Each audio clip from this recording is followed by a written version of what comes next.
કેમ છો મિત્રો? ટેસ્ટ ઓફ રસોઈમાં તમારું સ્વાગત છે। શિયાળાની ઠંડીમાં નાના મોટા સૌને ખાવાની ખૂબ જ મજા આવે તેવું એકદમ ટેસ્ટી અને હેલ્ધી રજવાડી કચરિયું આજે આપણે ઘરે બનાવીશું। તો ચાલો રેસીપી શરૂ કરીએ। કચરિયું બનાવવા અહીં મેં 1 કપ અને વજનમાં 150 ગ્રામ જેટલા તલ લીધા છે। કચરિયાને ઘરપણ આપવા માટે 70 ગ્રામ જેટલો ગોળ લીધો છે, જેના મેં ઝીણા પીસ કરી લીધા છે। સાથે 70 ગ્રામ જેટલી ખજૂર લીધી છે। ખજૂરના બીજનો ભાગ કાઢી તેના પણ ઝીણા પીસ કરી લીધા છે। આજે આપણે રજવાડી કચરિયું બનાવવાનું હોવાથી તેમાં એડ કરવા માટે મેં 10થી 12 નંગ જેટલી બદામ લીધી છે। તમે સાદું કચરિયું બનાવતા હોવ તો તેને સ્કીપ પણ કરી શકો છો। હવે તેની સાથે મેં કચરિયામાં એડ કરવા 1/4 કપ જેટલું કોપરાનું છીણ લીધું છે। કોપરાનું છીણ તમે તમારી પસંદગી મુજબ વધુ કે ઓછું રાખી શકો છો। હવે કચરિયામાં એડ કરવા અહીં મેં અડધો કપ જેટલું અને અંદાજે 8થી 10 મોટી ચમચી જેટલું તલનું તેલ લીધું છે। સાથે 1 મોટી ચમચી જેટલી બદામની કતરણ, 1 મોટી ચમચી જેટલા કાજુના પીસ, 1 ચમચી ખસખસ, 1 ચમચી મગજતરીના બીજ, 1 ચમચી સૂંઠ પાવડર અને 1 ચમચી જેટલો ગંઠોડાનો પાવડર લીધો છે। હવે કચરિયું બનાવવા સૌથી પહેલાં એક પેનમાં 1 કપ તલ એડ કરશું અને સાથે 1/4 કપ કોપરાનું છીણ અને 10 નંગ જેટલી બદામ એડ કરશું અને તેને મીડિયમ ગેસની ફ્લેમ પર 1 થી 2 મિનિટ માટે હળવું રોસ્ટ કરી લઈશું। કચરિયું બનાવવા માટે આમ તો કાચા તલનો જ ઉપયોગ થતો હોય છે, પરંતુ તલને આ રીતે રોસ્ટ કરવાથી તેમાં કોઈપણ જાતનું મોઇસ્ચર હોય તો તે નીકળી જાય છે અને તેનાથી બનાવેલું કચરિયું લાંબા સમય સુધી બગડતું નથી। તો તમે કચરિયાને સ્ટોર કરી વધુ સમય માટે વાપરવા માંગતા હોવ તો આ ટ્રીકનો ઉપયોગ ચોક્કસથી કરજો। હવે આ મિશ્રણને આપણે એક ડીશમાં એડ કરી લઈશું અને મિશ્રણ ઠંડુ થાય તે માટે 8થી 10 મિનિટ માટેનો રેસ્ટ આપીશું। 10 મિનિટમાં જ આપણું મિશ્રણ સારી રીતે ઠરી ગયું છે। તો હવે આ બધા જ મિશ્રણને આપણે એક મોટી સાઈઝના મિક્સર જારની અંદર એડ કરી દઈશું। કચરિયું બનાવવા હંમેશા આ રીતના મોટી સાઈઝના મિક્સર જારનો જ ઉપયોગ કરવો, જેથી કચરિયું એકદમ સારી રીતે પીસાઈ શકે। હવે તેને આપણે રિવર્સ સાઈડ પલ્સ ઉપર ફેરવતા જઈ અધકચરું ગ્રાઇન્ડ કરી લઈશું। તમે જોઈ શકો છો કે આપણું મિશ્રણ અધકચરું પીસાઈને તેનો એકદમ સરસ ભૂક્કો તૈયાર થઈ ગયો છે। તો હવે આપણે તેમાં ખજૂરના બધા જ પીસ એડ કરી દઈશું અને તેને પણ પલ્સ ઉપર ફેરવતા જઈ બધી જ વસ્તુને પીસી લઈશું। આપણી ખજૂર સારી રીતે પીસાઈ જાય એટલે તેમાં ગોળ એડ કરી દઈશું અને તેને પણ પલ્સ ઉપર ફેરવતા જઈ સારી રીતે મિક્સ કરી લઈશું।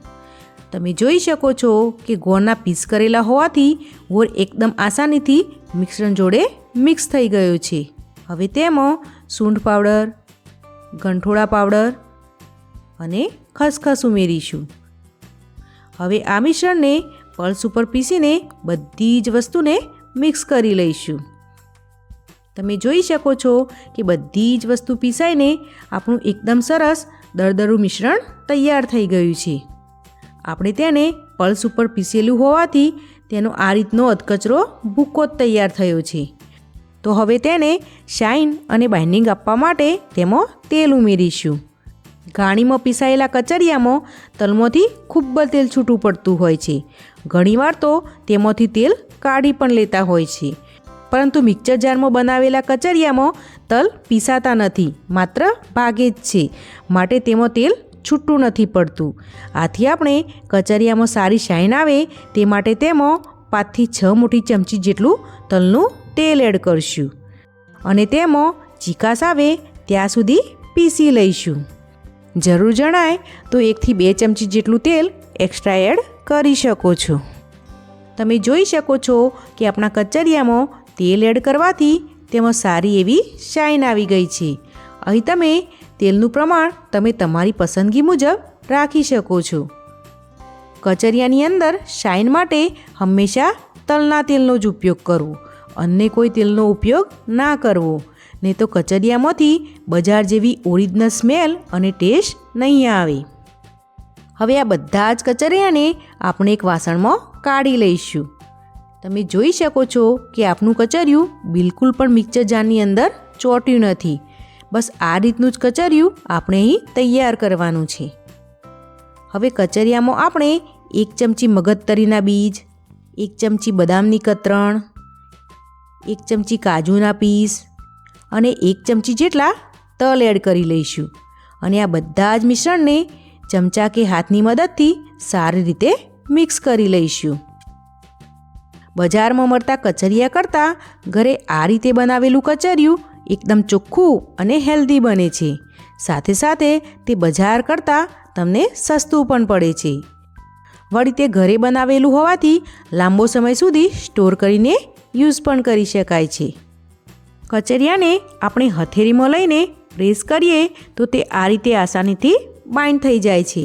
મતલબ કે આપણું કચરિયું એકદમ પરફેક્ટ છે. બજારમાં મળતા કચરિયામાં ઘણીવાર તેલનો ભાગ કાઢી લઈને કચરિયાને બાઇન્ડિંગ આપવા માટે તેમાં પાણી ઉમેરવામાં આવતું હોય છે. પરંતુ ઘરે બનાવેલા આ કચરિયામાં ભેજનું પ્રમાણ બિલકુલ ના હોવાથી તમે તેને એરટાઇટ ડબ્બામાં ભરીને 1 થી 1.5 મહિના સુધી આરામથી વાપરી શકો છો. હવે આ કચરિયાને આપણે સર્વ કરી લઈએ. તો તે માટે તેલથી ગ્રીસ કરેલા બાઉલમાં 1 ખજૂરના પીસનો ઠળિયાનો ભાગ કાઢીને વચ્ચેના ભાગે સેટ કરી લઈશું. હવે તેમાં થોડા ખસખસના દાણા અને મગજતરીના બીજ પાથરી દઈશું અને તેમાં આપણે બનાવેલું કચરિયું એડ કરી પ્રેસ કરતા જઈશું, જેથી કચરિયું બાઉલમાં સારી રીતે સેટ થઈ જાય. બધું જ કચરિયું સારી રીતે સેટ થઈ જાય એટલે બાઉલની ઉપર એક ડીશ ગોઠવી તેને પલટાવી લઈશું. હવે કચરિયાને હળવે હાથે ડિમોલ્ડ કરી લઈશું. હવે આ કચરિયાને આપણે બદામની કતરણ અને કાજુના પીસ વડે ગાર્નિશ કરી લઈશું. તમે તેને કોપરાની છીણ વડે પણ ગાર્નિશ કરી શકો છો. કચરિયાને વધુ એટ્રેક્ટિવ બનાવવા માટે તેના પર બદામ અને કાજુના પીસ રાખી દઈશું. તો તૈયાર છે આપણું એકદમ હેલ્ધી અને ટેસ્ટી એવું રજવાડી કચરિયું. જો તમને આજની મારી રેસીપી ગમી હોય તો મારી ચેનલને લાઈક અને સબસ્ક્રાઈબ કરજો અને બેલ આઇકનને દબાવવાનું ભૂલતા નહીં. તો ફરી મળીશું કોઈ નવી રેસીપી સાથે. ત્યાં સુધી આવજો.